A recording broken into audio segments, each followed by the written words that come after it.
Shabbat Shalom. The first time I ever studied Talmud as a student at the Pardes Institute in Jerusalem, I was hopelessly lost. I had never tried to follow such complicated trains of thought in my entire life. Verses were being cited left and right, seemingly completely out of context, to make complicated legal points that I just could not follow. Our tradition felt opaque, the logic was convoluted, and I grew more frustrated by the day. A few weeks into our semester, our teacher recognized the frustration building among her earnest beginner students, and she asked us to step back from the text and look at it as one might look at a Monet painting.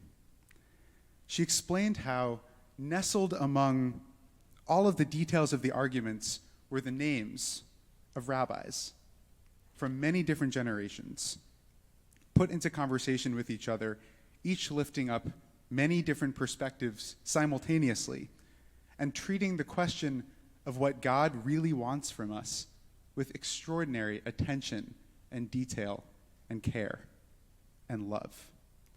Each page of the Talmud maintains minority opinions right next to majority opinions.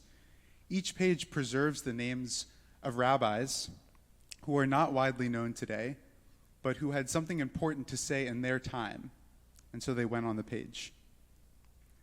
Our teacher began to tear up as she explained to us that multivocality and the intellectual humility that multivocality implies is our tradition's greatest strength. To this day, one of the things that makes me proudest to be a Jew is our tradition's commitment to this value of multivocality. To be sure, the rabbis of the Talmud clearly had healthy egos, and we will see that in a moment. But when you zoom out of any particular argument, you can quickly see that the Talmud itself is practically weighed down by its own commitment to presenting a multivocality of opinions. On any particular law in the Torah, many of which we learn about in this week's Parashat of Mishpatim, there are pages and pages of arguments filled with many different perspectives on how to best live out the law as a society. The complexity of our tradition implicitly stresses that it should be difficult to come to decisions about matters of great importance, and that we should need a lot of voices in the room to make wise communal decisions.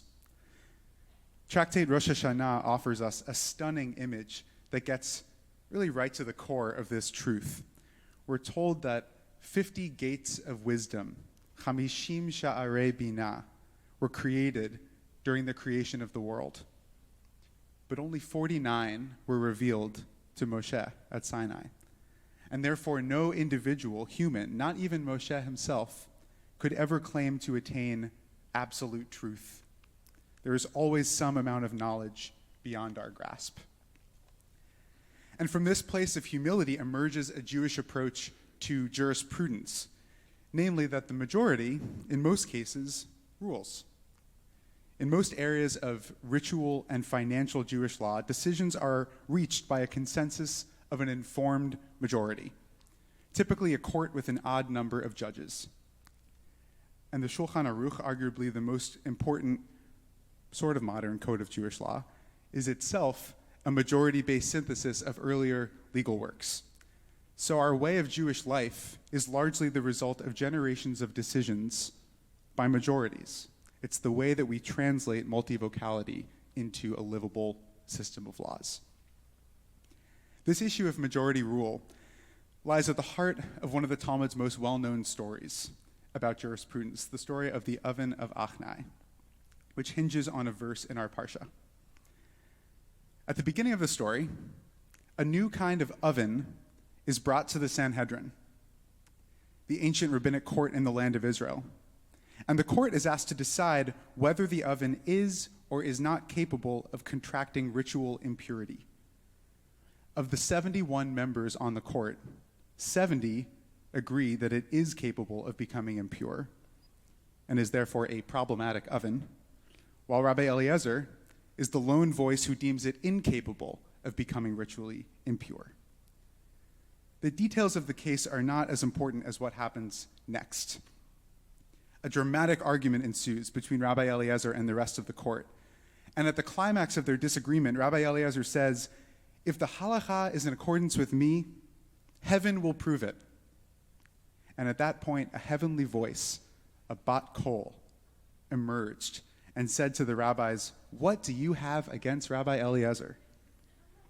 The law is in accordance with him in every case." One might think that this voice from on high was the end of the discussion. But a few rabbis in the majority insist to God that voices from on high actually no longer dictate Jewish law.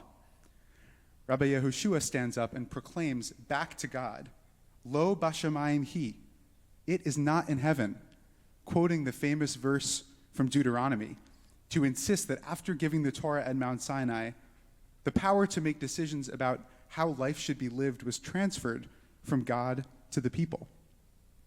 Another rabbi in the majority, Rabbi Yirmiyah, then stands up to support his colleague, quoting a verse from our Parsha this week, Parashat Mishpatim. So if you have a Chumash, I'll invite you to turn to page 471. Rabbi Yirmiyah says to God, "The Torah was given to us at Mount Sinai, and so we don't need heavenly voices anymore, because the Torah tells us to," quote, "incline after the many." He quotes the last three words of Exodus chapter 23, verse 2, "Acharei rabim lahatot," and translates them as a command. Incline after the many, follow the majority. Rabbi Yirmiyah is saying, you, God, you told us right here in this verse to govern ourselves by a majority. At that point, God smiled and said, "My children have triumphed over me. My children have triumphed over me." Now, it would appear that God gives approval to the idea that decisions should be made by a majority. But if you're following along closely in the Chumash, you may have caught on to the fact that this is a really tenuous interpretation of this verse. Acharei rabim lahatot, because the entire verse reads, "You shall neither side with the majority to do wrong. You shall not give perverse testimony in a dispute so as to pervert it in favor of the majority." Rabbi Yirmiyah translates this clause at the end of the pasuk in a way that supports the idea of majority rule. When in context, the verse seems to be telling us that we should not always side with the majority. The verse itself is instructing us to protect ourselves from the dangers of majority rule, from following a crowd down the wrong path. While much of rabbinic tradition supports Rabbi Yirmiyah in insisting that majority rule is the best way to make our communal decisions, the tradition is also aware of the pitfalls in handing over unchecked power to a majority. Many other commentaries use this verse to raise alarms about the dangers of groupthink and peer pressure and the suppression of alternative viewpoints by those in power. In fact, our tradition is so fearful of the potential tyranny of the majority that in matters of life and death, like capital punishment cases, the rabbis insisted that a supermajority was needed to convict a defendant. So our tradition says two things at once. We generally follow the majority, and those minority opinions must be deeply included in decision-making.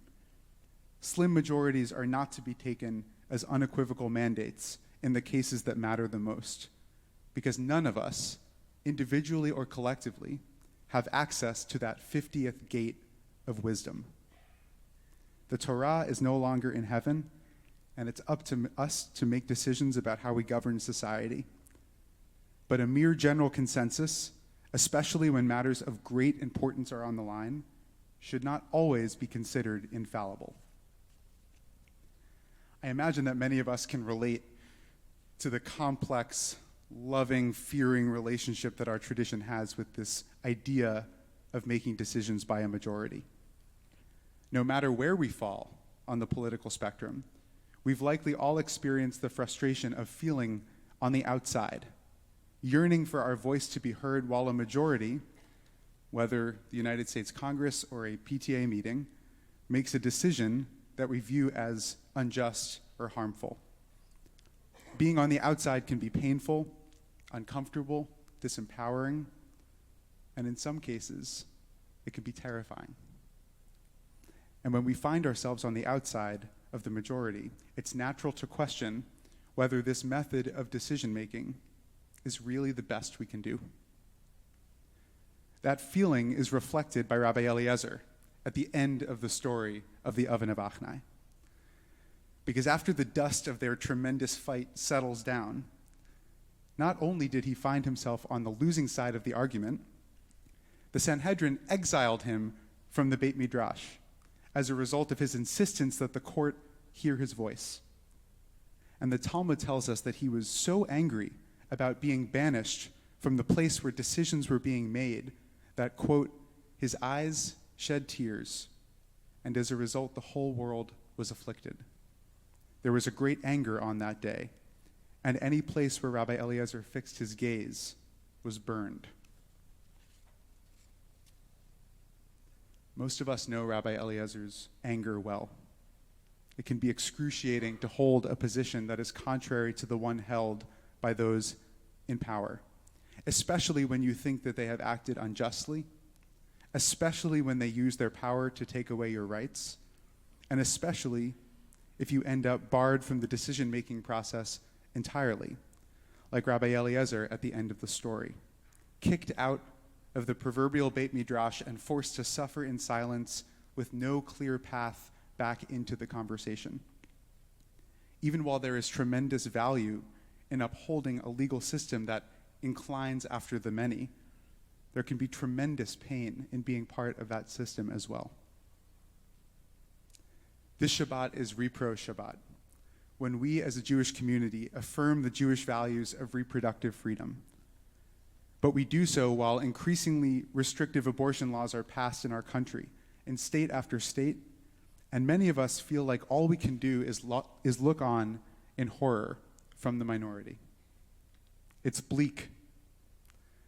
But as I have processed that fact and waded through all of the other headlines of the past few weeks about decisions made by duly elected individuals that shake me to my core, I found a small source of comfort in the perspective offered by Rashbam, Rashi's grandson, on our verse. Rashbam explains that the phrase, "do not follow after the majority to do wrong," refers to letting the majority silence you into moral complacency after you've lost a vote. He argues that following the majority into wrongdoing doesn't mean getting swept up in the majority, but rather allowing its influence to sway you from your own principles. He writes, quote, "Do not remain silent because they are the majority, but state your view. This applies even if you know beforehand that the majority will not accept your viewpoint," end quote. So when we find ourselves on the outside looking in, if we've lost the vote and look around and see no one effectively standing up for our positions, let us not believe that our anger alone is sufficient protest. Let us not allow ourselves to be pushed out of that Beit Midrash where the decisions are being made.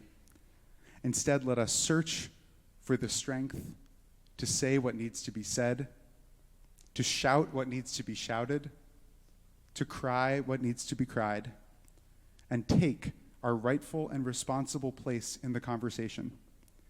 In doing so, we might just find a little power in our powerlessness.